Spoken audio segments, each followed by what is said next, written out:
में ज्वाइन किया है पंजाब असेंबली के स्पीकर सिप्तैन खान ने। सिप्तैन साहब बहुत बहुत शुक्रिया, आपने हमें वक्त दिया। सिप्तैन साहब जरा ये बताइएगा कि अब 48 घंटे में अगर गवर्नर दस्तखत नहीं करते तो क्या असेंबली ऑटोमेटिकली डिसॉल्व हो जाएगी, और क्या कोई कानूनी ऑप्शन है जिससे इसकी तहलील को रोका जा सकता है? बिस्मिल्लाहिर्रहमानिर्रहीम। कल रात की हमारी जो रेजोल्यूशन की समरी थी वो चीफ मिनिस्टर ने साइन करके गवर्नर के पास पहुंच गई। आज पूरा दिन उनके लॉयर्स जो थे वो मुशावरत में रहे। हाई कोर्ट में किसी खातून ने एक रिट की हुई थी कि ये पब्लिक इंटरेस्ट का केस है और इसमें असेंबलीज को डिसॉल्व ना किया जाए, लोगों को हल्कों की नुमाइंदगी से महरूम ना किया जाए, but that appeal has been dismissed by honourable high court. अब बात आ गई गवर्नर साहब पे।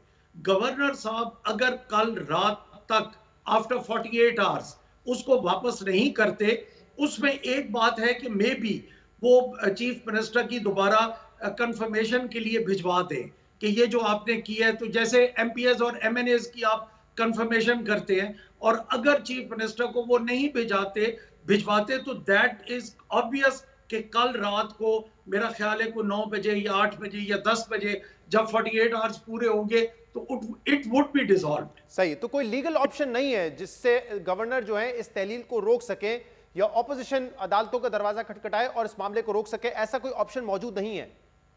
ऐसा ऑप्शन इसलिए मौजूद नहीं है कि उनके पास एक नो ऑब्जेक्शन नो कॉन्फिडेंस वाला था ना, बट वो ऑपोजिशन अवेल इसलिए ना कर सकी कि उनको फिर 186 बंदे पेश करने पड़ते, शो करने पड़ते, they would have shown their cards, और इस वक्त उनके पास 186 बंदे मौजूद नहीं हैं, एमपीएस नहीं है, तो so they did not want to opt for that option.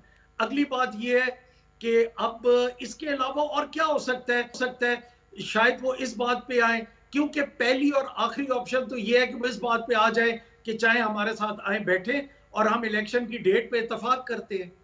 अच्छा, मतलब अगर वो आम इंतखाबात की डेट पर बात करते हैं तो कोई सोल्यूशन निकल सकता है, यानी फिर तो यही होगा कि परवेज लाई साहब को, चीफ मिनिस्टर को, समरी वापस लेनी पड़ेगी। या उनको वापस लेनी पड़ेगी या गवर्नर साहब को विद सम ऑब्जर्वेशन उनकी जो रिकन्फर्मेशन है उसमें ये लिखना पड़ेगा कि चूंकि हम डेट दे रहे हैं तो इस पे आप क्या करना चाहेंगे। और जो डेट आप बात कर रहे हैं वो जनरल इलेक्शन की है। पूरे मुल्क में अगर आम इंतखाबात की डेट मिल जाती है तो आप कह रहे हैं कि ये मुमकिन है? जी, मैं जनरल इलेक्शन की ही बात कर रहा हूं, बिल्कुल क्लियर।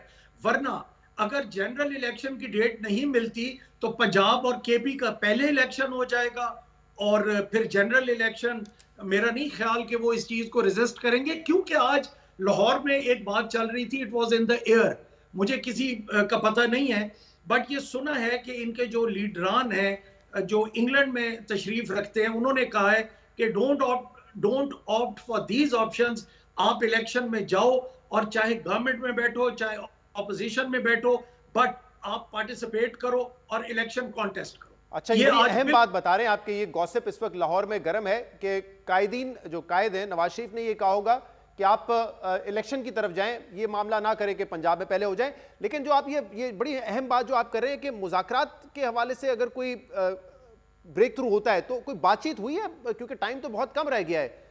कोई पेशरफ्त हुई है ऑपोजिशन की जानिब से या आप लोगों की जानिब से बातचीत के लिए?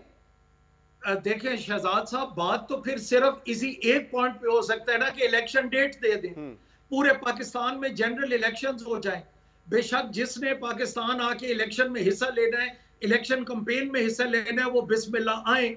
जैसे कराची में सुन रहे हैं कि एमक्यूएम के धड़े आपस में उनकी यूनिफिकेशन हो रही है, तो बिस्मिल्लाह वो हो जाए। हमें क्या इतराज है, हम एक पॉलिटिकल पार्टी है और हम रिलाई कर रहे हैं लोगों के राइट ऑफ वोट पे, कि जिसको लोग देते हैं वो गवर्नमेंट में आगे। आप देखें कि ये बहुत बड़ा मुल्क के साथ भी गॉड फॉरबिड, खुदा न खास्ता, जुल्म हो रहा है। आपकी इकोनॉमी कहाँ जा रही है, आपका डॉलर कहाँ जा रहा है। मुझे ये बताइएगा कि चीफ मिनिस्टर ने कल खुद अपनी मर्जी से समरी भिजवाई या फिर वो पहले ही क्योंकि समरी दे चुके थे और इमरान खान ने फैसला कर लिया कि हम फौरी इस अमल पर इकदाम उठाएंगे? ये हुआ कैसे मामला? परवेज लाई साहब तो इस हक में नहीं थे कि हमें असेंबली तहलील करनी चाहिए, कैसे मनाया उनको, कन्विंस कैसे कर लिया? फिर ये जब कल रात को इनकी लास्ट मीटिंग हुई है विद चेयरमैन पीटीआई और हमारे अभी तो still he is chief minister Punjab, इनकी जब मुलाकात हुई है तो उसमें खान साहब ने कहा है कि इस वक्त मुल्क हमारा जो है ये मजीद ये तकलीफें बर्दाश्त नहीं कर सकता।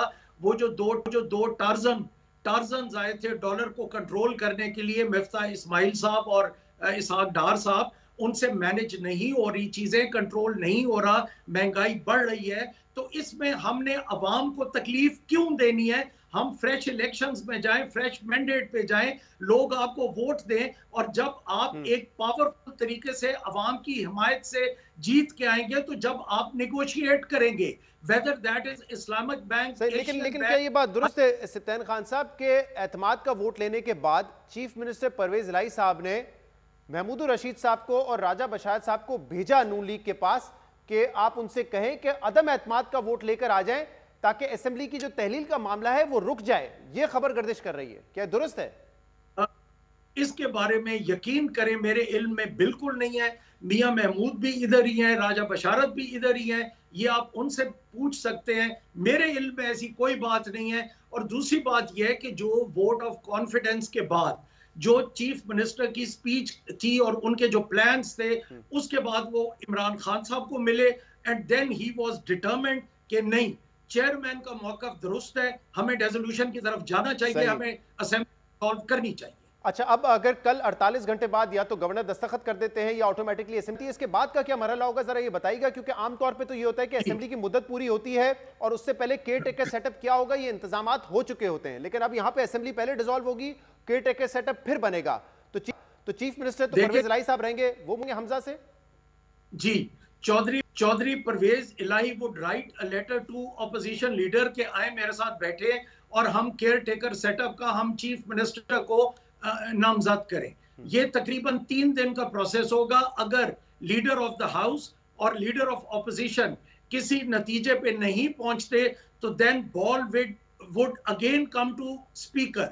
स्पीकर का फिर ये रोल स्टार्ट होगा आफ्टर 3 to 4 days। स्पीकर फिर यूं करेंगे कि 3 बंदे गवर्नमेंट के लेंगे, फॉर्मर, तब तक तो फॉर्मर एमपीएस हो चुके होंगे ना, और 3 ऑपोजिशन के लेंगे और वो 2-2 नाम देंगे। 2 नाम चौधरी मतलब गवर्नमेंट देगी, 2 ऑपोजिशन देगी। फिर उसके ऊपर वो 3-4 सेशंस करेंगे और वो कोशिश करेंगे कि कॉन्सेंसस हो जाए। अगर उस पे भी नहीं होता तो फिर speaker would immediately refer the case to election commission of Pakistan, not Punjab.